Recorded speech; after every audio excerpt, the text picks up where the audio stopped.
Hello friends, तो आज मैं जिस मूवी को एक्सप्लेन करने वाला हूँ इसका नाम है teenage mutant Ninja turtles out of shadow. ये इस मूवी का दूसरा पार्ट है। अगर आपने इस मूवी के पहले पार्ट को नहीं देखा तो मैं आपको रिकमेंड करूँगा कि इस मूवी के पहले पार्ट को ज़रूर देखें, तभी आप इस मूवी की स्टोरी को समझ पाएंगे।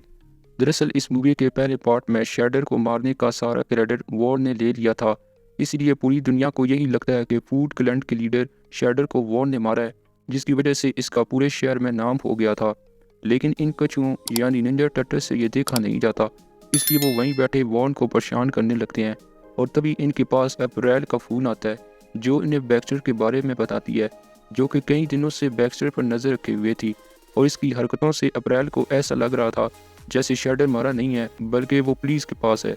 तो ये सुनकर इनमें से एक कछुआ अप्रैल को इसकी दी हुई घड़ी के बारे में बताता है जो बैक्स्टर के फ़ोन को हैक कर सकती थी। अब इसलिए अप्रैल बहाने से बैक्स्टर के पास जाती है और इस घड़ी की मदद से वो बैक्स्टर की सारी इन्फॉर्मेशन इसके कंप्यूटर से निकाल लेती है, जिससे अप्रैल को पता चलता है कि इसका शक बिल्कुल ठीक निकला कि शैडर अभी जिंदा है और वो पुलिस के पास है और बैक्स्टर से छुड़वाना चाहता है। और तभी अचानक अप्रैल के फ़ोन से बैक्स्टर की सारी जानकारी डिलीट होना शुरू हो जाती है, जो देखकर अप्रैल काफ़ी घबरा जाती है। लेकिन बाद में वो उस घड़ी की मदद से बैक्स्टर का पता लगा लेते हैं। वहीं अब हमें शैडर को दिखाया जाता है जहां पुलिस आज शैडर को दो और कैदियों के साथ किसी दूसरी जगह मुंतकिल करने वाली थी। और बैक्स्टर का प्लान ये था कि वो रास्ते में पुलिस वालों को मारकर शैडर को आज़ाद करवा लेगा। इसीलिए अब निंजा टर्टल्स भी अपनी गाड़ी के जरिए शैडर की तरफ जाने लगते हैं, जहां पर बहुत सारे बाइक सवार आकर पुलिस की गाड़ी पर हमला कर देते हैं। लेकिन वहां इन बाइक सवारों पर टर्टल्स भी हमला कर देते हैं, जिसे देखते हुए बैक्स्टर शैडर को टेलीपोर्ट कर लेता है, जिससे शैडर वहां से गायब हो जाता है। जिसके बाद हम शैडर को दूसरी जगह देखते हैं जहां हमें एक अजीब सा मॉन्स्टर दिखाई देता है। वो शैडर पर काफ़ी गुस्सा होता है और इससे मारने ही वाला होता है, पर शैडर इससे माफ़ी मांगते हुए इसे एक और मौका मांगता है। जिसके बाद वो मॉन्स्टर शैडर को एक तस्वीर दिखाता है जिसमें 3 मशीनें बनी थी जो दुनिया की अलग अलग जगहों पर रखी हुई हैं, जिस पर वो मॉन्स्टर शैडर से इन मशीनों को लाने का कहता है। दूसरी तरफ हम कैसी नाम के एक पुलिस ऑफिसर को देखते हैं जिस पर इसकी बॉस गुस्सा कर रही होती है, क्योंकि इसी को शैडर को दूसरी जेल मुंतकिल करने का काम मिला था, लेकिन वो इस काम में नाकाम हो गया है। दूसरी तरफ शैडर इन 2 कैदियों को अपने गैंग में शामिल कर लेता है जिन्होंने शैडर को पुलिस की गाड़ी से भागने में मदद की थी।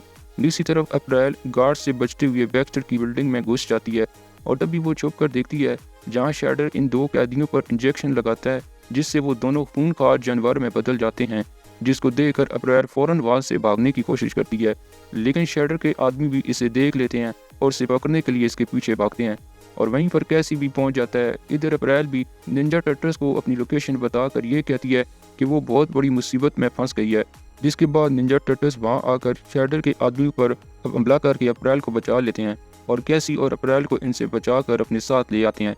कैसी पहले तो इन बड़े कछुओं को देखकर डर गया था, लेकिन अप्रैल इसे समझाती है कि ये सब अच्छे लोग हैं। इधर शैडर इस जगह पहुंच जाता है जहां पर इस मशीन का पहला टुकड़ा रखा हुआ था, तो शैडर इस जगह पर हमला करके इस मशीन को अपने कब्जे में कर लेता है। और ये बात निंजा टर्टल्स को भी पता चल जाती है, जिस पर इनका उस्ताद हुआ इन्हें बताता है कि अगर इन तीनों मशीनों के टुकड़ों को आपस में जोड़ दिया जाए तो इसका इस्तेमाल करके पूरी दुनिया में जाया जा सकता है, यानी कि यह मशीन दूसरी दुनिया के साथ पोर्टल भी बना सकती है। जिसका मतलब है शैडर इस मशीन की मदद से इस दुनिया को तबाह करना चाहता है। जिस पर कछुआ कैसी और अप्रैल से कहता है कि अगर हम किसी तरह पुलिस हेलीकॉप्टर तक पहुंच जाएं तो हम शैडर का पता लगाकर इस मशीन के बाकी टुकड़े हासिल करने से इन्हें रोक सकते हैं। जिस पर कैसी इन्हें पुलिस हेडक्वार्टर ले जाने पर तैयार हो जाता है, लेकिन वहां जाने के बाद कैसी और अप्रैल को पुलिस पकड़ लेती है। लेकिन इस तरफ निंजा टर्टल्स पुलिस हेडक्वार्टर के सर्वर रूम तक पहुंच जाते हैं और वहां मौजूद मशीन की मदद से शैडर का पता लगा लेते हैं। और अब हम शैडर को देखते हैं जो अपने साथियों की मदद से दूसरा टुकड़ा भी छुड़ा लेता है और अब तीसरे टुकड़े की तलाश के लिए वो इन 2 एनिमल को इस जगह भेजता है जहाँ पर मशीन का तीसरा टुकड़ा रखा हुआ था। और तब वो एनिमल की मदद से इस तीसरे टुकड़ों को भी हासिल कर लेता है। लेकिन जब वो 2 एनिमल इस टुकड़े को लेकर शैडर के पास आ रहे होते हैं तो तभी रास्ते पर इनके प्लान पर निंजा टर्टल्स हमला कर देते हैं और अंदर मौजूद वो इन 2 एनिमल्स से बहुत बहादुरी से लड़ते हैं, जिसकी वजह से शैडर का प्लान क्रैश हो जाता है। और तभी शैडर पूरी ताकत से निंजा के साथ लड़ता है, जिसकी वजह से निंजा टर्टल्स हार भी जाते हैं। इसके बाद बैक्स्टर इन तीनों टुकड़ों को एक साथ जोड़ देता है, जिसकी वजह से वहाँ एक तेज रोशनी चमकने लगती है اور وہ مانسٹر ہنسنے لگتا ہے۔ دراصل اس مانسٹر کی ایک چال تھی تاکہ وہ دوسری دنیا سے اپنے ساتھیوں کو بلا کر زمین پر قبضہ کر سکے۔ اب پورا نیو یارک کا آسمان کالا ہو چکا تھا اور وہیں ننجا ٹرٹلز بھی اب سبھی انسانوں کے سامنے اپنی اصلی روپ میں دکھائی دیتے ہیں، جنہیں دیکھ کر سبھی پولیس والے ڈر جاتے ہیں، جس پر کیسی انہیں ساری بات سمجھاتی ہوئی کہتی ہے کہ یہ ہمارے دوست ہیں اور انہوں نے پہلے بھی ہماری دنیا کو بچایا تھا، جس کو سننے کے بعد پولیس والے بھی ان کا ساتھ دینے کا فیصلہ کرتے ہیں۔ وہیں اپریل اور کیسی ایک بلڈنگ میں جا گھستے ہیں جہاں انہیں بیکسٹر مل جاتا ہے تو کیسی بیکسٹر کو مار گراتا ہے۔ دوسری طرف ننجا ٹرٹل اور شیڈر کے درمیان فائٹ شروع ہو جاتی ہے جہاں وہ شیڈر کو ہرا دیتے ہیں، لیکن تبھی وہاں وہ مانسٹر آ جاتا ہے، جس کے بعد سبھی ننجا ٹرٹلز ایک ساتھ مل کر اس مانسٹر کو بھی مار ڈالتے ہیں، جس کی وجہ سے دوسری دنیا اور دھرتی کے درمیان جو راستہ بنا تھا وہ دیکھتے ہی دیکھتے ہمیشہ کے لیے بند ہو جاتا ہے، اور اس طرح ننجا ٹرٹلز ایک بار پھر دنیا کو بچا لیتے ہیں۔ جس کے بعد پولیس کی بوس انہیں اس شہر کو بچانے کے لیے شہر کا نیا مسیحا بنا دیتی ہے، جس کے بعد ان سبھی کو انسانوں کے ساتھ رہنے کی اجازت دے دی جاتی ہے، اور اسی کے ساتھ یہ مووی یہیں پر دی اینڈ ہو جاتی ہے۔